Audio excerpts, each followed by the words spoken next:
Hello my beautiful people, this is Learn English Fast. Aha ni kuri Vuba Icyongereza. We teach you in a way that helps you learn and start speak the English you are learning. Tukwigisha mu buryo wiga ndetse ugatangira kuvuga Icyongereza uri kwiga. Today my friend, we are going to learn what we call modal verbs. Uyu munsi dono isomo tugiye kwiga ni modal verbs. What is modal verbs? You can ask yourself. Ushobora wakibaza ngo modal verbs ni iki? Ubundi modal verbs, this is second type of auxiliary verbs. Ni kindi gice cy'inshinga dukoresha twunganira izindi nshinga. Ubundi type 1 igice cya mbere ni verb to be, to have, to do. Ibyo narabikwigishije. None tugiye kureba na modal verbs. Ibyo tugiye kureba can, turebe would, should, ought to, will, shall, may. Izo nizo tugiye kuba tureba, ndetse hashobora no kwiyongeraho n'izindi. But before we do that, I would like to let you know that we have extra English courses. Tuba dufite andi masomo y'icyongereza. We teach you via Zoom. Tukwigisha dukoresheje Zoom. Wherever you might be, aho waba uri hose, we are here to teach you, my friend. If you are in USA, Canada, Europe, or any part of the world, we are here for you. Niba uri muri Amerika, muri Canada, cyangwa se ikindi gice cyose cy'isi, twe turi hano kugira ngo tugufashe. If you have time, let us know to help you, my friend. Alright. Something else, ikindi dufite ibitabo by'icyongereza bigiye bitandukanye. Dufite interuro z'icyongereza n'ikinyarwanda, tukagira grammar cyangwa se ikibonezamvugo bisobanuye mu kinyarwanda, ndetse tukagira n'ibitabo biri advanced by'abantu bisumbuyeho, harimo idioms, modal verbs, phrasal verbs cy'icyongereza abazungu bakunda gukoresha. Alright my friend, then if you need one of our services, ukeneye imwe muri service yacu, wakifashisha nimero 0780 29 3 kabiri. That's our number. And if you know someone who needs to learn English, you can share the contact. Uzi n'undi muntu ukeneye kwiga Icyongereza, wamusangiza inimero yacu tukamufasha.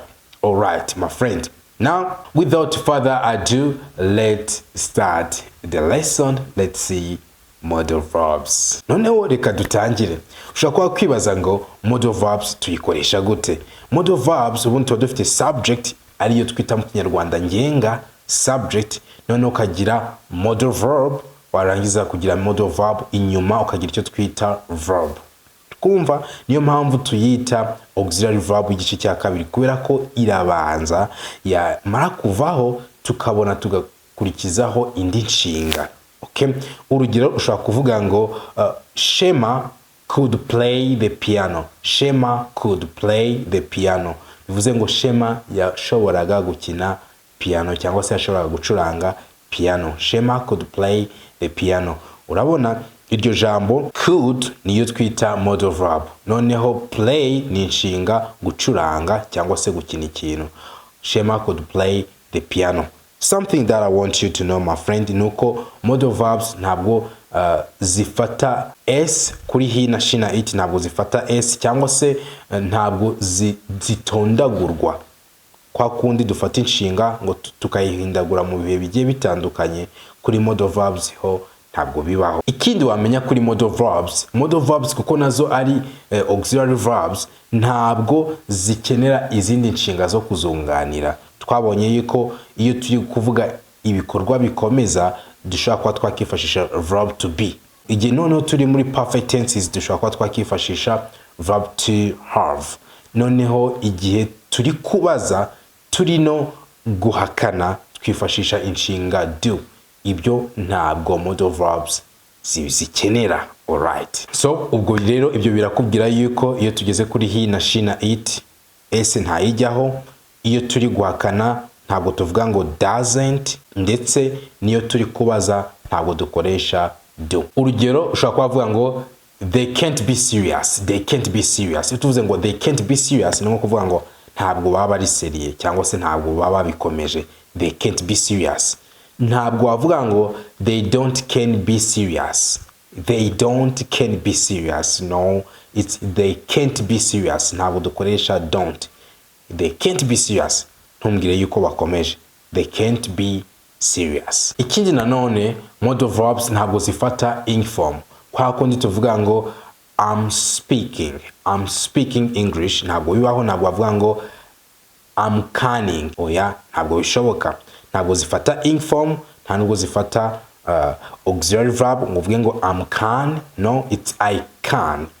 Ntabwo bavuga ngo I canning, nabyo ntabwo bishoboka. Modal verbs zose tugiye kwiga ntabwo zifata ibyo. Nshaka kugira ngo manze mbigusobanurire ubisobanukirwe neza, noneho nituba turi kwiga tubitangiye neza duhite twihuta. Ikindi nshaka gusobanukirwa nuko modal verbs don't have all the tenses. Modal verbs ntabwo zifata ibihe by'inshinga byose bibaho. Tugira ibihe 12 by'icyongereza. Ibyo bihe 12 by'icyongereza modal verbs ntabwo ari ngombwa ngo zibigire. Noneho ku nshinga can, inshinga can iyo tugiye kuyikoresha mu bindi bihe bigiye bitandukanye twifashisha be able to niyo isimbura mu gihe tugiye kuvuga ibikorwa ushobora kuba wakora. Nk'urugero ushobora kuba navuga ngo I can play the piano. I can play the piano. Nabasha gucuranga piano. I can play the piano. Nukuvuga ngo kubivuga mu gihe kizaza navuga ngo I will be able to play the piano. Mu gihe kiri imbere nzabasha gucuranga piano. I will be able to play the piano. Mu gihe cyatambutse navuga ngo I was able to play the piano. Nashoboraga gucuranga piano. I was able to play the piano. Uri kumva yuko mu mwanya wa can ndi kuyisimbuza nkashyiraho will be able to mu gihe kiri imbere. I will be able to play the piano. Mu mwanya wa can mu gihe cyatambutse ndi kuvuga ngo I was able to play the piano. Nabashaga gucuranga piano. Alright. Indi ni must ubundi ushaka kuyikoresha mu bindi bihe ukoresha have to. Urugero ushaka kuvuga ikintu kiza mu gihe kiri imbere avuga ngo you will have to do it by yourself. You will have to do it by yourself. Shatse kuvuga ngo uzaba ugomba kuba wabyikorera ku giti cyawe. You will have to do it by yourself. Agomba kujya must mu gihe kiri imbere ndi gukoresha have to. No, mu gihe cyatambutse it's the same case. Navuga ngo you had to do it yourself. Wagombaga kubyikorera ku giti cyawe. You had to do it yourself. Mu gihe turimo nonaha navuga ngo I must do it myself. Ngomba kubyikorera. Aho hari must just nasimbuza ngashyiraho have to. I have to do it myself cyangwa se I must do it myself. Ngomba kubyikorera. That is it. Let's continue. Noneho modal verbs zigira icyo twita one concept model na double concept model. Bisobanura ngo modal verb ushobora kuyikoresha mu buryo bumwe cyangwa se akaba na modal verbs zishobora kuba zakoreshwa mu buryo bubiri. Nibyo twita one concept model na double concept model. One concept model ni modal verbs zikora mu buryo bumwe. Double concept model ni modal verbs zikoreshwa mu buryo bubiri. Nongeye kubwira modal verbs dukoresha muri single concept model. Dukoresha mu buryo bumwe. Modal verb ya mbere ni will. Modal verb ya kabiri ni ought to. Modal verb ya gatatu ni should. Modal verb ya kane ni had better. Izo zikoreshwa muri single concept model. Tuzikoresha mu buryo bumwe. Tujye kureba double concept model. Modal verbs dukoresha mu buryo bubiri. Modal verb ya mbere ni may. Iya kabiri ni must. Iya gatatu ni would. Iya kane ni shall. Iya gatanu ni could. Iya gatandatu ni can. Okay, alright. Noneho tugiye guhita dutangira izi modal verbs duhereye kuri single concept model, kuri modal verbs zikoreshwa mu buryo bumwe. Iya mbere tugiye guheraho ni will. Will tuyikoresha turi kuvuga ikintu kizaba mu gihe kiri imbere. Ushobora kuvuga ngo Peter will go in New York next week. Peter will go in New York next week. Bivuze ngo Peter azajya in New York mu cyumweru gitaha. Peter will go in New York next week. Iya kabiri ni might. Might tuyikoresha kuri small probability. Small probability biba bishatse kuvuga yuko ubukekeranya yuko ikintu kizaba. Bivuga ngo haba hari amahirwe make yuko ikintu gishobora kuba kizaba. Nk'urugero ko turi mu gihe cy'izuba, nshobora kuvuga ngo it might rain tomorrow. Imvura ishobora kuzagwa ejo, kubera yuko turi mu kwezi kwa munane, kandi mu kwezi kwa munane imvura iragwa, right? Ariko turi no mu gihe cy'izuba. Nuvuga ngo gukeka kwanjye ni gukeya, niyo mpamvu ndavuga ngo it might rain tomorrow. There is small probability. Hari gukeka gukeya, no kuvuga ngo hari gukekeranya kwinshi cyane, no kuvuga ngo amahirwe yuko icyo kintu kizaba ni makeya. Amahirwe yuko icyo kintu kizaba ni make, niyo mpamvu ndavuga ngo it might rain tomorrow. Tushize nko kuri percentage, kwa dufite nk'amahirwe angana na 40% yuko imvura izagwa, nzavuga ngo it might rain tomorrow. Cyangwa se ushobora no kuvuga ngo I might come tomorrow. Nshobora kuza ejo, no kuvuga ngo hari amahirwe make yuko nzaza. I might come tomorrow. Ariko mu gihe hari amahirwe menshi yuko ikintu kiri buze kuba, dukoresha may. Navuga ngo it may rain tomorrow. Hari amahirwe menshi, nk'amahirwe angana na 80% yuko imvura izagwa, nzavuga ngo it may rain tomorrow. Tugeze kuri should. Should tuyikoresha dutanga recommendation. Recommendation ni nko gutanga igitekerezo, nk'iyo umuntu agiye kuva mu itorero rimwe ari buze kujya gusengera mu rindi torero, bamusaba icyo twita recommendation cyangwa se recommendation. Iyo recommendation ni igitekerezo cy'umuyobozi wawe uko ashobora kuba gutekerezaho, rero nicyo twita recommendation. Nawe ushobora kuba waha umuntu igitekerezo, that is recommendation. Iyo uha umuntu igitekerezo, that is what we call recommendation. Nk'urugero, ushobora kubona umuntu arwaye, wabona arwaye ukamubwira ngo you should go to the doctor. You should go to the doctor. Ukwiye kuba wajya kureba muganga. You should go to the doctor. It's like giving advice, ni nko gutanga inama. Urugero rwa kabiri, you should change your behaviors. Ukwiye kuba wahindura imico yawe. You should change your behaviors. All right, let's see the next one. Ikurikiyeho ni ought to. Ought to na should zimeze kimwe, ariko iyi ought to niyo twita ngo ni formal recommendation. No, ni recommendation irimo ikinyabupfura gusumbya should. Na should ntabwo wavuga ngo ntabwo ifite ikinyabupfura, ifite ikinyabupfura, ariko ought to iri more formal. Iyo tuvuze ngo iri more formal, biba bishatse kuvuga ngo tuyikoresha cyane cyane mu buryo buri academic cyangwa se mu buryo buri professional cyane gusumbya should. Should wayikoresha cyane cyane mu kuganira, mu bintu bisanzwe, but ought to ukwiye kuba wayikoresha cyane cyane mu bintu by'inyandiko. Urugero, ushobora kubwira umuntu ngo you ought to change this later. You ought to change this later. Bivuze ngo ukwiye kuba wahindura uru rwandiko. You ought to change this later. Okay, that is ought to. Urugero rwa kabiri, ushobora kubwira umuntu ngo you ought to get organized. You ought to get organized. Ukwiye kuba wakishyira ku murongo. You ought to get organized. All right. The next modal verb is had better. Had better yo tuyikoresha for warning. Uri guha umuntu gasopo. Had better. Urugero, ushobora kwabwira umuntu ngo you had better study or you will fail the test. You had better study or you will fail the test. Byaba byiza wize, bitari ibyo uzatsindwa ikizamini. You had better study or you will fail the test. We are going to continue with double concept model. Tugiye kureba nono modal verbs ushobora kwakoresha mu buryo bubiri. Izo turangije uzikoresha mu buryo bumwe, izo tugiye kureba ni ukuyikoresha mu buryo bubiri. Okay, now let's start with the first one. First one is may. May nayikubwiyeho. May ku buryo bwa mbere ushaka kwayikoresha uvuga kuri probability. Probability ni ukuvuga ngo uri gukekeranya, ariko ugukeka kwawe hari amahirwe yuko icyo kintu gishoboka.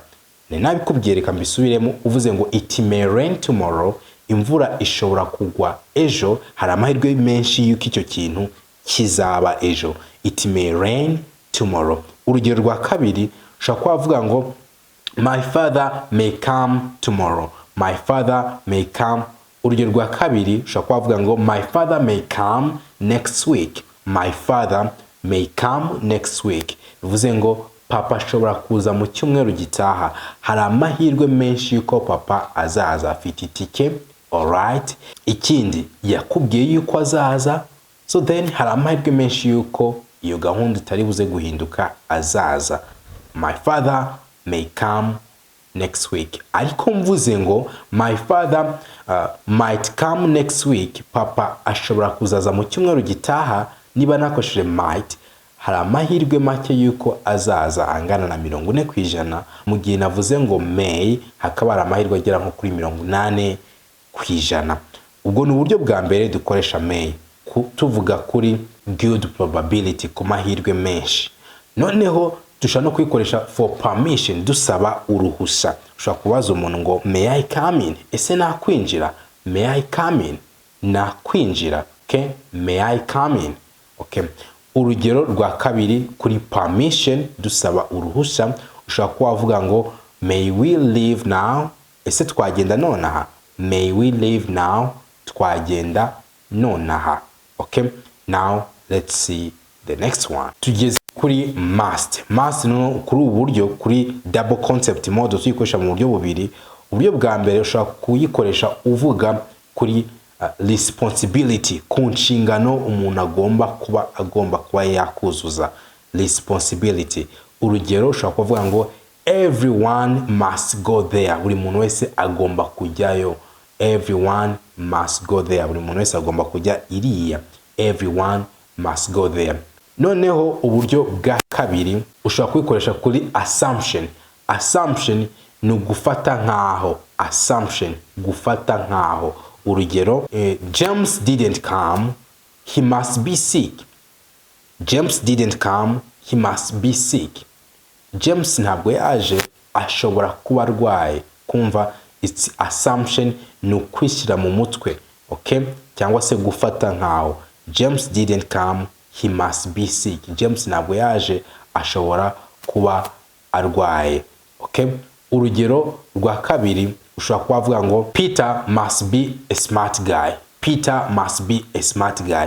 Peter ashobora kuba ari umuhanga. Peter must be a smart guy. Ndi gufata nkaho ari umuhanga bitewe nuko namwumvise cyangwa nuko namubonye, kavuga ngo Peter must be a smart guy. I'm assuming. I'm making assumption. I'm making assumption. Alright. Iyo tugezeho ni would. Would tuyikoresha tuvuga kuri past habit, ku kamenyero kigiye cyashize. Urugero ushobora kuvuga ngo when I was a child, nkikiri umwana, when I was a child I would wake up early. Najyaga mbyuka kare. When I was a child I would wake up early. Nkikiri umwana najyaga mbyuka kare. Na kamenyero kigiye cyatambutse. When I was a child I would wake up early. That is for past habit. Urugero rwa kabiri wavuga ngo they would play soccer. They would play soccer when they were young. Bakiri batoya. They would play soccer when they were young. Okay? Ubwo ni uburyo bwa mbere. Uburyo bwa kabiri tuyikoresha for present but ariyo. Ni present turimo ariko ibintu bidashoboka, ari nko kwifuza. Ibintu uri kwifuza muri iki gihe ariko bidashoboka. Urugero, I would buy a car if I had money. Nari kugura imodoka iyo nza kugira amafaranga. Ndi kwifuza ibintu by'aka kanya ariko ni ibintu bidashoboka. I would buy a car if I had money. Kubera ko nta mafaranga mfite. I would buy a car if I had money. Another example, I would go in USA. I would go in USA if I had chance. Nari kujya muri Amerika iyo nza kuba mfite amahirwe. I would go in USA if I had chance. Alright, I'm not lucky enough to be in USA. I'm here in Rwanda. Alright, let's continue. Okay, noneho tugeze kuri shall. Shall tuyikoresha for educated expression. Ubundi muri class tuvuga I shall come, no kuri we shall aho dukoresha shall. Okay, ubwo ukwiye kuba wamenya yuko ubundi aho wavuga ngo I will come cyangwa we will come, but mu buryo buri academic ushobora kuvuga ngo I shall come cyangwa we shall come kuri I no kuri we. Urugero, excuse me, shall I go now? Munyihanganire, ese nagenda? Excuse me, shall I go now? Ariko iyi shall ahantu ubundi kunda gukoreshwa ni igihe turi ku bibazo. Excuse me, shall I go now? Shall we come in? Ese twakwinjira? Shall we come in? Mu gihe atari ikibazo ushatse bavuga ngo I will come cyangwa se we will come. It's fine in spoken English, mu cyongereza cyo kuvuga, but in academic way wakoresha ibyo. Ahandi ushobora kuba wakoresha kuri offer, hari nk'ikintu uri gutanga, ushobora kubaza umuntu ngo shall I clean it? Ese ngisukure? Uri kumuha offer yuko wagisukura. Shall I clean it? Shall I lend you money? Ese nagukuguriza amafaranga. Shall I lend you money? That is the way we use shall. Uburyo bwa kabiri dukoresha shall ni kuri contractual obligation. Contractual obligation. Hari ibyo wemeranyaho n'umuntu muri contract, dukoresha shall. Urugero, the company shall pay on 1st January. Bivuze ngo company igomba kuzishyura kuri tariki ya mbere z'ukwa mbere. The company shall pay on 1st January. Company igomba kuzishyura kuri tariki ya mbere z'ukwa mbere cyangwa se Mutarama. Now, let's continue with the next one. Ikurikiyeho ni could. Could dukoresha tuvuga kuri past ability, ku bushobozi bwa kera, ubushobozi wari ufite. Urugero, when I was 6 years old, I could ride a bike. Nashoboraga kuba natwara igare. When I was 6 years old, I could ride a bike. Urugero rwa kabiri, she could play piano when she was only 3. She could play the piano when she was only 3. Yabashaga gucuranga piano afite imyaka 3 gusa. Turi kuvuga kuri ability ariko igihe cyatambutse.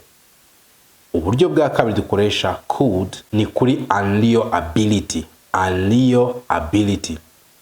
Vango ni ku bushobozi bw'aka kanya ariko budashoboka, ibintu bidashoboka.